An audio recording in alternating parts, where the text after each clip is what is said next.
할렐루야. 함양제일교회 교우 여러분, 하나님의 크신 축복과 평강이 여러분의 삶에 늘 함께하기를 소망합니다. 내일 읽게 될 성경은 마가복음 9장에서 11장이 되겠습니다. 9장 1절을 보면 예수님이 이렇게 말씀하십니다. 내가 진실로 너에게 이르노니 여기 서 있는 사람 중에는 죽기 전에 하나님의 나라가 권능으로 임하는 것을 볼 자들도 있느니라. 이 말씀이 초대교회 성도들에게 혼란을 야기했던 말씀이기도 하죠. 예수님이 곧 재림하시고 재림과 더불어 하나님의 나라가 하늘로부터 이 땅으로 완성된 모습으로 도래할 거다, 이렇게 생각하고 사람들이 일상을 포기하고 그 나라를 기다리기만 할 정도로 예수님의 재림과 하나님의 나라에 대한 기대가 초대교회 성도들에게 매우 높았습니다. 그래서 바울 사도가 데살로니가 후서 2장 2절에서 영어로든지 말로든지 또는 우리에게서 받았다는 편지로든지 주의 날이 이르렀다고 하는 그런 것 때문에 쉽게 마음이 흔들리거나 두려워하거나 하지 말아야 합니다 하고 권면할 정도였습니다. 예수님의 재림과 하나님의 나라의 도래를 동일시했고 하나님 나라가 완성된 모습으로 하늘로부터 이 땅에 이렇게 뚝 떨어질 것이라고 기대했던 것이죠. 그러나 사실 하나님의 나라는 예수님이 이 땅에 오심으로 인해 이미 열리고 시작되고 있었던 겁니다. 예수님은 천국은 침노하는 자의 것이다 라고 했습니다. 하나님의 나라는 그 하나님의 나라로 들어가려고 몸부림치는 자에게 하나님의 나라는 열리는 것이라는 거죠. 사실 예수님을 힘입어서 하나님의 나라를 힘차게 열고 들어가서 그 나라를 충만하게 살아가는 자들이 벌써 있었습니다. 죽기 전에 하나님의 나라가 권능으로 임하는 것을 볼 자들도 있느니라 하는 말씀이 그러한 자들에게 응한 것이지요. 하나님의 나라를 또 살아가는, 하나님의 나라가 권능으로 임한 중에 살아가는 그런 성도들이 되어야 하겠습니다. 이어지는 말씀을 보면 예수님이 제자들 앞에서 모습이 변형됩니다. 온몸이 빛나고 옷이 그 광채가 세상에서는 무엇으로 빨아도 그렇게 희게 될 수 없을 정도로 하얗게 변하는 것을 제자들이 보게 됩니다. 빛 대신 예수님이신데 당신이 빛 되시는 분임을 드러내자 예수님에게서 발현되는 그 빛이 옷으로 가릴 수가 없는 빛이었다는 것이죠. 그리고 예수님이 엘리야와 모세와 더불어 말씀하십니다. 엘리야는 선지자를 대표하는 자요, 모세는 율법을 대변하는 자입니다. 예수님이 그들과 함께 대화하셨다는 것은 예수님이 선지자와 율법을 완성하신 분, 곧 하나님의 약속이 예수님에게서 성취되는 그러한 일들을 드러낸 것입니다. 그 경험이 얼마나 황홀했으면 베드로가 예수님께 초막셋을 짓고 그냥 그 산에서 삽시다, 그렇게 제안합니다. 그런데 예수님은 베드로와 야고보와 요한을 데리고 산 아래로 내려오십니다. 우리가 신앙의 여정 중에 황홀한 그 경험을 하게 되는 경우가 있습니다. 기도에 깊이 들어가면 그 찬송가 가사처럼 나와 세상은 강고도 없고 구속한 주만 보이도다 하는 그 찬송처럼 시공을 잊고 그냥 주님 앞에 오롯이 머무는 그런 순간을 경험하게 되지요. 그러나 신앙은 그런 순간들 때문에 우리가 신앙생활하는 건 아닙니다. 신앙생활 여정 중에 그런 경험들이 주어져서 위로가 되기도 하고 힘을 얻기도 하고 믿음이 더욱더 굳건해지기는 하지만 그것 때문에 신앙생활이 존재하는 건 아니죠. 그런 경험들이 재현되길 갈망하고 그런 경험들을 연장시키려고 하고 그것이 신앙의 중심이 되면 위험합니다. 신비주의에, 극단주의에 빠지게 되는 것이죠. 예수님은 초막을 짓고 여기 있읍시다 하고 제안하는 베드로, 야고보, 요한을 데리고 세상으로 내려오십니다. 사명이 있는 자리가 세상이니까요. 제자들을 이끌고 내려오셨는데 산 아래의 현실은 산 위의 현실과 너무 달랐죠.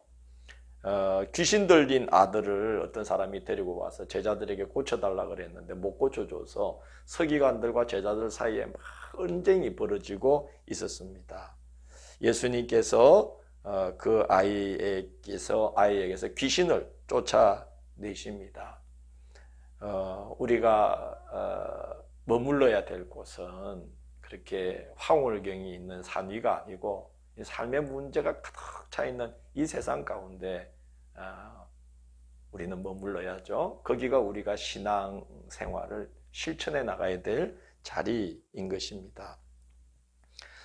제자들이 깜짝 놀라서 그 비결을 묻습니다. 자기들은 못했는데 말이죠. 그러자 9장 29절을 보면 예수께서 기도 외에 다른 것으로는 이런 종류가 나갈 수 없느니라고 말씀하십니다. 그렇죠. 기도는 어떤 황홀경을 체험하기 위해 있는 게 아니고 삶의 문제를 해결받기 위해 우리에게 주님께서 주의 이름으로 주신 선물 아니겠습니까? 그 다음에 이어지는 본문을 보면 지극히 작은 자 하나를 귀하게 여기시는 예수님의 모습을 봅니다. 제자 공동체에 속하지 않은 어떤 자가 주님의 이름으로 귀신을 쫓아내고 있었던 것 같아요. 그래서 제자들이 그걸 금했다고 요한이 예수님께 말합니다. 그러자 예수님은 금하지 말라. 우리를 반대하지 않는 자는 우리를 위하는 자다라고 말씀합니다. 참 품이 넓으신 예수님입니다. 그리고 하시는 말씀이 지극히 작은 자 하나라도 실족하지 않도록 해야 된다고 당부하십니다. 몸에 어떤 지체가 죄를 짓게 한다면, 즉 누군가를 실족하게 하는 부분이 있다면 그걸 품은 채 지옥불에 던져지는 것보다 그게 만약에 지체의 한 부분이면 그 지체의 한 부분을 포기하고서라도 잘라내고서라도 지옥불에 던져지지 않는 게 낫다 할 정도로 지극히 작아 보이는 자 하나를 함부로 여기는 것을 하나님은 극히 싫어하신다는 말씀을 하십니다. 또 아내를 함부로 버리지 말라 하는 말씀도 합니다. 바리새인들이 예수님을 시험하기 위해서 찾아와서 질문을 합니다. 아내를 버리는 것이 옳은 일입니까? 하고 물어봤죠. 당시에는 식탁을 차리다가 반찬 하나 엎질러도 그런 사소한 일로도 아내를 버렸던 시대입니다. 예수님은 하나님께서 짝지어 주신 것을 사람이 나눌 수 없다. 아내를 버리고 다른 데에 장가드는 자는 본처에게 간음을 행하는 것이다. 그렇게 말씀하시면서 연약한 아내를 함부로 대하지 말 것을 권고하십니다. 이혼 정서를 써줘서 어떤 합법적인 장치를 그들이 모세의 법에서 또 그걸 활용해서 합법적인 장치를 만들었지만 예수님은 그건 정당치 않다.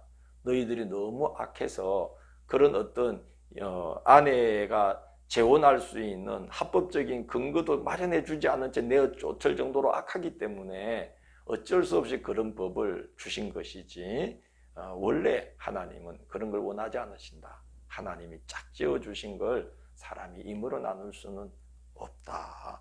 그러면서 연약한 아내를 함부로 대하지 말 것을 당부하십니다.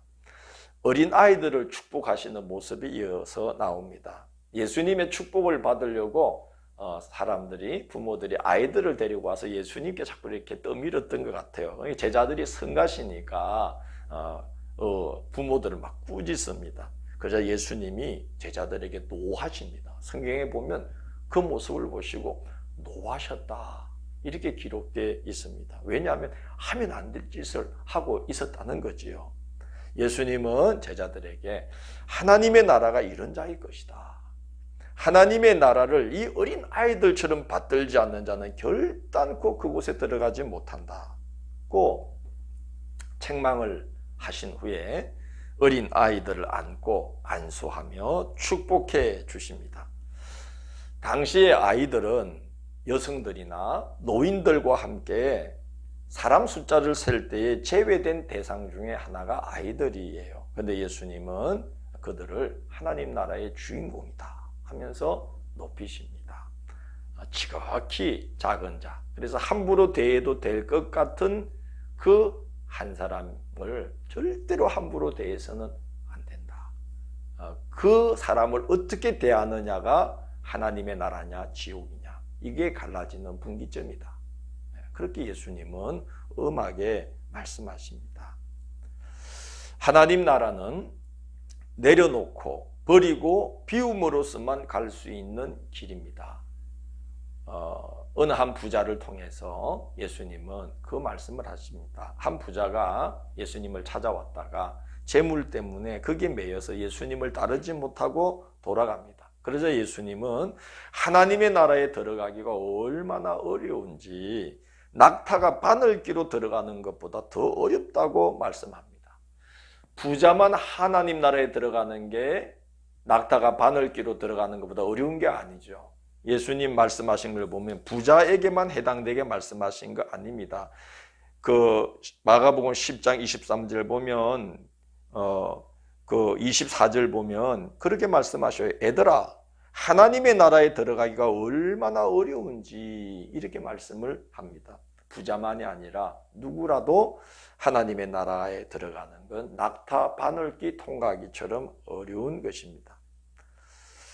우리가 하나님 나라에 들어가는 게 그렇게 쉽지 않다는 것을 알아야 합니다. 그런 각오 없이 신앙생활하는 자들이 너무 많은 우리 시대 아니겠습니까? 그래서 아주 사소한 일로도, 아주 작은 일로도 시험이 들고 신앙을 잃고 그러기가 부지기수입니다. 그렇게 이 신앙의 길을 걸으면 백전백패할 수밖에 없습니다. 예수님은 나와 복음을 위해 집이나 형제나 자매나 어머니나 아버지나 자식이나 전토를 벌인 자는 현세에 100배나 받되 박해를 겸하여 받고 내세의 영생을 받지 못할 자가 없느니라고 말씀하십니다. 하나님의 나라는 그런 결단으로만 걸어갈 수가 있다는 거죠. 하나님의 나라는 내려놓고 버리고 비움으로서만 갈 수 있는 길이라는 말씀입니다.